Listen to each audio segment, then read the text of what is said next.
Last time on the Divided Impera campaign as Medewi, we won a battle at Tyros by exploiting the AI and the time limit, although we lost the settlement right away afterwards.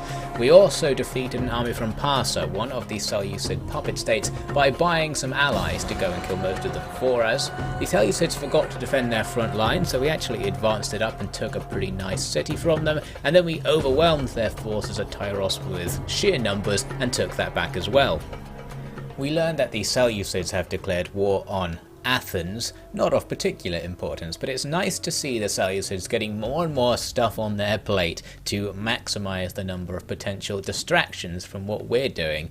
And what we're doing is just slowly stealing their territory, because for whatever reason they don't have their armies on the front line right now. We've seen they have multiple very powerful armies, but they're clearly doing something else. This allows me to take Jura from them, which I needed to do because this and Palmyra over to the west are in the same province. So that'll make life a bit easier. Palmyra is just rebelling constantly. We might have something to work with if we can take some more building slots over here. We do it super easily since I had both armies here, even though they had a powerful garrison.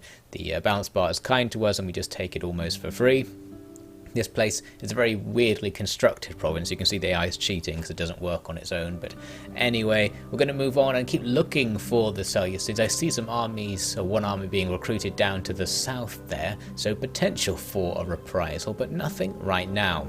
I also noticed their fleet in the Mediterranean had been defeated by something. They must have fought another fleet off in the fog of war. It was sitting at Salamis with something like 13 or 14 ships. Now it's only got 5 half-dead ones. Seeing that, I'm going to take this chance to immediately sail out to go and attack Salamis. There was a risk that the fleet could come and attack Tyros because the garrison's dead here, so they might actually be able to take it. To help prevent that, I'm going to bring in Nakashta, I've forgotten what his name was, something like that, the new member of our royal family, to start a new army here, and we can actually reinstate the legacy of Ercomani's old army to give it loads of buffs right from the start. There aren't enough citizens to actually put Medewi units into the army, but maybe that's for the best because Medewi units aren't all that good. We'll get loads of the local area of recruitment units. Now by the next turn, that fleet hadn't done anything, so we didn't need to worry about it, and we just went and took Salamis. It had not much in terms of garrison, so we'll just overwhelm it with our force here. Now I could occupy the place since it is in one of my provinces, but as you can see I create a new allied faction. I'm determined that this is the right direction to go because these one region factions can still sustain big armies much more than it would be adding to our own army size if we just occupied it. So if we can get them to be hostile to the Seleucids and can just do this all over the place, we can turn the tide and make the fact our empire is much smaller economically than theirs not be so bad. I'm also going to continue to be annoying with this extra army I have just hanging around in the eastern Seleucid Empire where we're attacking Gore. I'm just going to auto-resolve it. Wasn't the best auto-resolve actually, but it doesn't matter. We're just going to do this and then go home with the army. And that's just denying the Seleucids more regions and giving ourselves new allies, of course, although they may not be of much use to us. It depends if they want to be involved in the war, that's the question. In most cases you have to pay them. Sometimes I'll do it just for a trade deal. I didn't manage to get those guys I just created, but I did get Kyrene into the war. So that's pretty nice. From where they are, they can attack several different Seleucid targets. They might go after Antioch there, which would be very nice indeed to deny the enemy that, since we're not really in a position to take it ourselves, of course. And our forces there on Cyprus will have to come back over to the mainland to take part in the general frontline engagements. Now we get this very interesting offer from a faction I hadn't really interacted with. They're called something like Atropatkan, something like that, I can't quite remember. And they are this gigantic empire, a rival to the Seleucids apparently, that's to the north of them. And learning about these guys kind of explained everything about why the Seleucids aren't really fighting us. I'm pretty sure they're fighting these guys because these guys seem to be winning, as we'll see in a second. And I'm going to be able to get a pretty good deal with them. I got tons of money off them for a trade deal and a military alliance. They're going to be a great new partner in the conflict against the Seleucids. So I started looking around to see what their domain actually was, and indeed was surprised to see it's pretty big and pretty powerful. They've got lots of territory all along the Seleucid border. They surely are providing a massive distraction that's been helping us out quite a lot. We can't really confirm it because there didn't really seem to be any fighting going on as far as we could see. We could see one Seleucid army there that might have been involved, hard to say. But anyway, good news for us, we'll just keep attacking the Selucids if they really are distracted by this big conflict. Not going to waste any time, OfficiallyDevin going to move right into Syria to lay siege to this first settlement. We've got a decent advantage, could potentially auto-resolve that and take it, but we do have time. We can bring over other forces. Unfortunately, Lacumazes can't reach this turn, but we'll just wait a couple of turns and make sure the siege is a stomp so we can just keep going. We don't want any setbacks. I had to make 2 leader replacements for a general and a admiral, both of them being the guys who were doing the raiding on the other side of the Seleucid Empire. And during that I realised that the general leading the force is actually part of the royal family, so is some other guy. I don't know when they snuck in, I didn't adopt them, maybe the game made one of my own characters adopt them outside of my influence, I'm not sure. So this guy is a royal, although not this guy in particular, because this is his replacement now. The royal guy's been sent home since he was wounded by something or other. Anyway, because I actually couldn't get back into the ships for whatever reason, the beaches weren't working, I just went on to attack in Mesopotamia there. That's the plan. The Seleucids making an assault against Tyros. Poor Tyros getting attacked absolutely constantly in this campaign for some reason. It's just the focus of everything. Now I was going to click on Auto Resolve, but I misclicked and actually clicked on Fight Battle, even though we have no chance of winning whatsoever. So that was annoying, but I decided to use this battle to try out a couple of things. First, I wanted to see if I could bring down their admiral. It probably would have been better to bring down some of the regular ships, because killing officers in battles that you're going to lose is pointless, because the enemy will respawn the general, or the admiral in this case, on the spot and get the full unit back. But if you take down a full unit, they'd have to go back home to re-recruit it, so it's more productive to try and take out units in these little naval engagements. I'm using ramming to see if I can bring down their ship. I can't because one of my ships got stuck on the enemy and everyone's just refusing to ram basically. It's a little bit janky, the ship controls, especially when you're near other ships, and I think your ships can be sort of subtly locked into animations when enemy ships are targeting you, which sometimes means like you can't move even though it doesn't look like there's any reason for you not being able to move, like with that ship just there. So with that over, I wanted to try an exploit that I remember worked years ago, and I was going to see if it worked again. What you do is just sail around with one ship and make the enemy chase you. In this case, the enemy did land some of their force because they could see my troops on land. If you put all of your troops behind a building so they can only see your ship, their whole navy will chase your ship around. I made a video about it years ago. It was called something like how 30 men defeated 3,000. So shout out to anyone who was around on the OfficiallyDevin channel back whenever that was, and is still around. So yes, you just sail around in the sea in order to avoid an engagement, and that kind of deals with the fleet. And when they've landed things, we just tuck all of our garrison away in the corners of the map in hidden positions, just to make sure they can't get drawn into any fights as well. And once the enemy can't see your land forces, but they can see just your ship, what I think happens is they order all of their land units to target your ship. That doesn't work, of course, and it just glitches all the units out. They just stop and the AI gives up on life. So this is a pretty big exploit. You can obviously just win the battle by doing this, because you can now fast forward until the end. All you need to do is make sure that the ship doesn't get caught, so it's always just the one thing the enemy can be fixated on and it doesn't die. And that's easy enough because our ships are the same as theirs in this case, so we're just as fast, and we can use row fast, the special ability of the ship, to go a little bit faster than them to escape on the corners. Now, while I could have just done that to win, it's very boring, and I didn't feel like taking another victory at Tyros by exploit, since I already did it recently. So instead, I ended up revealing my troops, letting the enemy land, and coming in for a battle. The balance bar was somewhat even for some reason, and it was lying. The balance bar on the campaign map was the real balance bar. We lost our entire army and didn't do any damage to them in the actual fight, so I'm just going to skip over all of that. And Tyros has once again been captured by the Selucids. We do spot, though, 2 Seleucid armies very briefly there, moving against that big ally, the Atropatkan guys. So now that we know they definitely are distracted by fighting this bigger war, we'll just carry on and conquer all their stuff, because all their home territories are unguarded. So there's that place that OfficiallyDevin was besieging, just overwhelmed it and took it. And then I sent another army to quickly take Tyros back. I needed to attack it as soon as possible, so the Seleucids couldn't build a garrison there or convert any of my buildings over. Their navy was still there, and it had no chance against our land forces since it would have had to land to defend the settlement, and we get it back, so Tyros changing hands yet again. So now my sneaky raiding force is going to continue up into Mesopotamia. This is the Selucids' home province, so this is going to be some nice close-to-home attacks to do against them. My original plan here was to take this dock just so I could get back in the ship, because it seemed to be glitching out, the idea of getting back into the ships on beaches. I thought we'll take this port and now I can sail away, because I don't want to lose this army, because it will definitely die if it gets counterattacked. But given that the Selucids don't really have anything in the area, I ended up just leaving that to see what happens without running away for now. Now the Selucids had started building a new army at Antioch, but it got drawn over to try and take back the place I just took from them with Ozilges that I've already forgotten the name of. And it got ambushed. As you can see, I'm sweeping my forces around to go towards Antioch, since we can quickly take it. It's very isolated and it's getting cut off more and more from the rest of the Seleucids' territory.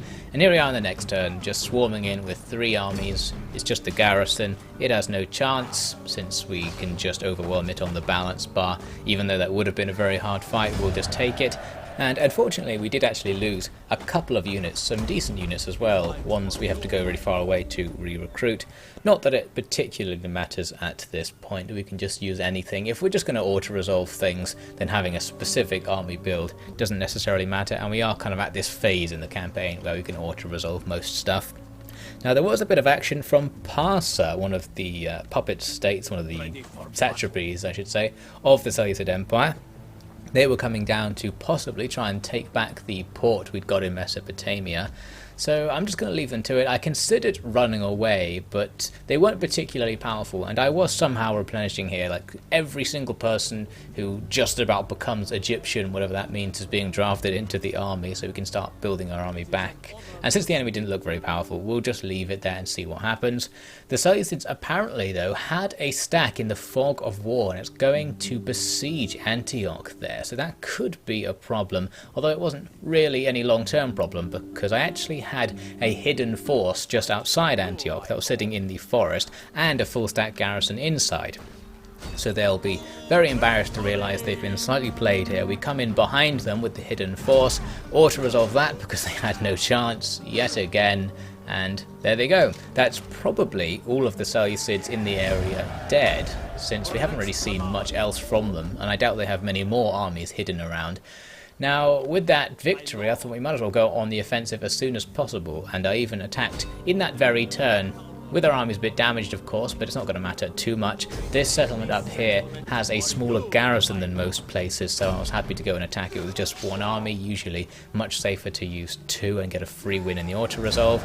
We do win, but we lose a baggage train and 2 units of half-dead 2-handed axemen, so that's annoying. Again, I have to try and re-recruit them. I need to convert these places over first to do anything really. You might notice I have a food deficit right now. The Seleucids didn't have the building set up to have positive food. They were probably cheating, of course. That means we can't tax anything, since it will give us a famine. And that means we're not really making any money. Even though we're conquering tons of stuff, we can't make our military any bigger than it was. So it'll take a long time to convert things over and rebuild everything, but we're doing okay with the stacks that we have. So I'm just going to keep being aggressive since we still have the opportunity.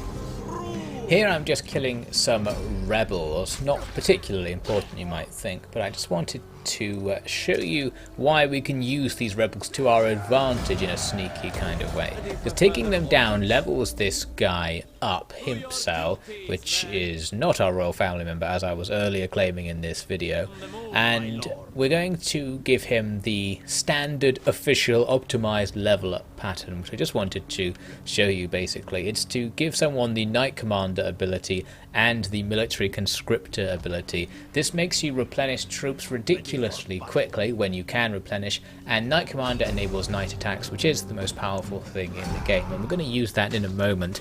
First, I'm going to quickly storm over to Hatra and just take it. This is another of the regions in Mesopotamia, so another Seleucid core region that they'll be very embarrassed to lose, and we do so pretty easily with Lakumazes leading the attack. So now we'll jump back to Himpsal and use our Knight attack ability to try and deal with the Parsa posse, although when I actually made this attack, it seemed like I can really easily kill all 3 of these armies in one battle. The balance bar really far in our favour, but I didn't want to take any losses. I just didn't really care about these armies enough to take losses fighting them. They're so unlikely to do anything that we're just going to take this for free. We'll use a night attack to hit only 1 of the armies, which means we defeat 3 enemy units for virtually no loss on our side, and then we can just do the same thing again to turn that into 6 enemy units taken down for pretty much free. So that's all well and good, and this is why night attack is so powerful. There are so many situations in the game where the AI has more than one army next to each other, and it enables you to do some auto-resolve exploits that makes the game extremely easy in some cases, which makes it indispensable, especially in Warhammer as well, where you can get a similar thing called lightning strike. So anyway, some good news is that our allies have finally been doing some work for us. I've been giving them war targets to try and weaken the outskirts of the Seleucid Empire, and some of them are finally getting into this, starting to conquer some of the outlying territories, making our life a bit easier. I'm going to give them another one here, try and get them to take out Parsa. We've got Gore just off to the east who are most close, and they've just conquered some of the Seleucid territory. Hopefully they'll get in on this and take down Parsa. I'm going to ignore the remaining Parsa forces to push out these raiders because our food supply had gone negative as a result of that raiding. Pretty annoying. Now, we've got Lacumezi sneaking down towards Seleucia. This is the capital of the Seleucid Empire, and it's fully garrisoned, and really my objective in this campaign at this stage is to take Seleucia, so that's what I'm going to try and do. There was another raiding army here, as we can see, but I can't reach it because there's a river in between us, and the only way to cross the river is to go really far to the north, so that sucked. If you have full movement points, you can do a forced crossing, but I'll have to wait until next turn. Anyway, I'm also going to make a quick attack against Edessa. This is the other region in Mesopotamia, so once we have this, it'll just be Seleucia. They'll only have that one core region left and their capital, and as I said, I just want to take that capital as a way to prove that we've beaten the Seleucids, as a marker that this series has come to an end as well. I want this to be the final part. So we're going to just hammer the Seleucids down and say, look, we've won, and prove that we're at the point in the campaign where we can just beat anything. They do try to attack us down there in the south, but we can just get out of the way and dodge that. Then they make this suicide attack. Clearly the Seleucids are getting frustrated or bored, sending a couple of guys. It was just some horsemen and a siege weapon to attack this town. The garrison finally managing to get some easy work there, taking the enemy down with no problem. We actually had some Greek-style units in the garrison there, so that was nice. Anyway, so yes, we're going to just steamroll what's left of the Seleucids if we can. Also, just to hammer things home, we'll take out Parsa. In the background you might be able to see our ally Gore actually did take Parsa's last settlement at Susa, so that means by killing this army we've defeated that faction. That's one of the Seleucid satrapies taken out of the picture, making them weaker and weaker, and our alliance is getting stronger and stronger. So now these guys might be able to focus on heading north into Parthava to take down those guys. But here was a surprise. It's Pergamon, one of the Greek city-states, sent a navy to attack us, and when you attack Medewi, the first thing that comes to mind is Tyros. You've got to hit Tyros for whatever reason, so in they come for a sudden naval attack on Tyros.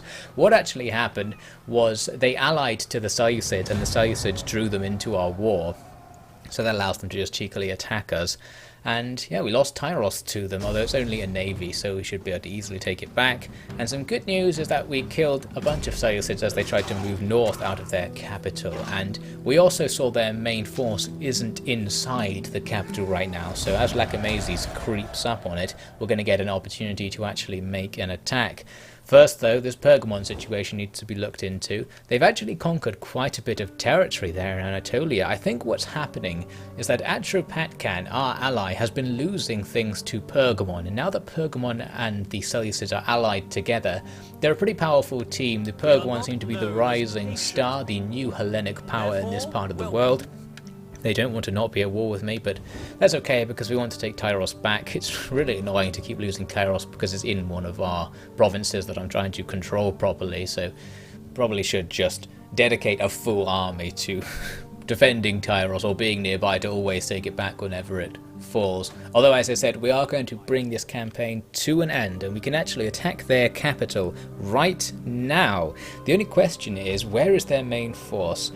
I knew it had moved south to attack us, but it moved kind of back northwest after that, and I suspected it might be just out of my line of sight down outside the town, which would put it in reinforcement range of the city. We're going to test that, and indeed it is. Bounce by looking bad, but Lacumazes has the night attack skill. I've put it on every general basically because it's so useful. That means their main force doesn't get to be in this fight. Instead it's just the garrison. That's still a bit of a challenging engagement, but the balance bar says no, not really. Perhaps because we have some pretty decent units in Lacumazes' army. I've used area of recruitment things to get really good elephants and some Hellenic style units. So we've got some elite stuff in there, a little bit better than the usual. I'm just going to steamroll over those guys and pop in so we can say, there we go, we've done it. We've taken the Selucid capital, we've also taken most of their empire. They're going to be very, very embarrassed right now. We're looking pretty bad in terms of money, but I can now actually just about tax Mesopotamia. I've got enough food built up from other places that the big food deficit this will give me isn't going to be too bad. So there we go. That's the war won, and I'm going to declare this campaign won. The official we would achieve the victory conditions from here point. But just to close out the story of Tyros, of course, we got it back easily enough since it was just a navy in there, so we just stormed back in and we can leave those forces there permanently now, as I said, if we really want to make sure that doesn't happen again. So here's the final political setup of international politics, that is. The yellow is us, the blue, that's our allies or our satrapies, and the red, our enemies. You can see Anatolia very hostile to us. We've got the remnants of the Selucids and Pergamon now there to fight. So with the Selucids going downtown, the war against Pergamon will probably become the next big thing, although that will be easier than the war with the Selucids because they are smaller. And we won the war with the Selucids, so I think it's safe to say we would continue on to probably take a decent amount of Anatolia after this point. Things are going to look pretty good in the east for us since we have our satrapy Taxashila having so much territory and all these allies here that have been building up with the fall of the Selucids. We can set them to finish off everything in that area and probably not even send a single army of our own to go and deal with the leftover satrapies of the Selucids. And of course we've got all of our core territory back down in Africa, which is super safe right now. The only real threat to it would be a Roman invasion, but the Romans are neutral to us at the moment. They're probably busy doing other things. One day I'm sure they would invade, and I'm sure we would actually lose very fast, unless we could get more delicious auto-resolve, stack-wipey sort of exploits. That really is what you have to do as a faction that is inherently weaker than other ones. Just utilize the fact that Total War's auto-resolves, at least in the Rome 2 engine onwards, rely much more on numbers than anything else. They tried to change it for Warhammer, I'm not sure they quite did. So it is numbers rather than troop quality that factor into auto-resolves. That's why you often see balance bars in battles versus what it says on the campaign map are radically different, because the battle does take into account troop quality. I just wanted to look around to see how we compared in terms of power to other empires. We're a lot weaker than the Romans, about equal to Archebosphorus. We're a lot stronger than the Seleucids, perhaps about equal to Pergamon. I was surprised by some of these ones because our own allies aren't all that much weaker than us, even though they control almost no territory. So I don't know exactly what goes into that balance bar thing. I'm guessing it's a combination of how many armies you have and what your income is. That's what it was in previous games, although it wasn't in bar format. But anyway, there we go. I'm going to call an end to this campaign. There probably still would be some fighting to actually hold and secure this territory that I've taken, but I'm not personally particularly interested in doing it. I'm pretty sure we would win. There's our final royal family. There's me realizing that Himpsal was one of two people called Himpsal and that I've been confused the whole time. But I put a note earlier in the video to hopefully explain that. Thank you so much for watching this abridged campaign commentary for Medewi. I'm going to go on and make another Divide at Impera abridged campaign since there was a lot of demand for it. And I think what I'm going to do is do it with Pontus, because they can combine elements of Greek city-states and Eastern elements. They have Eastern-style units and Hellenic units to make things a little bit interesting, and we'll try and conquer bits we haven't seen in this campaign just to mix things up as well. So I'll probably start that right after this one, and I hope you'll join me for it. And indeed, more abridged commentary campaigns in the future. Do leave your requests or preferences for other future campaigns I could do in the comments if you like. So thanks very much for watching again. I'll see you next time.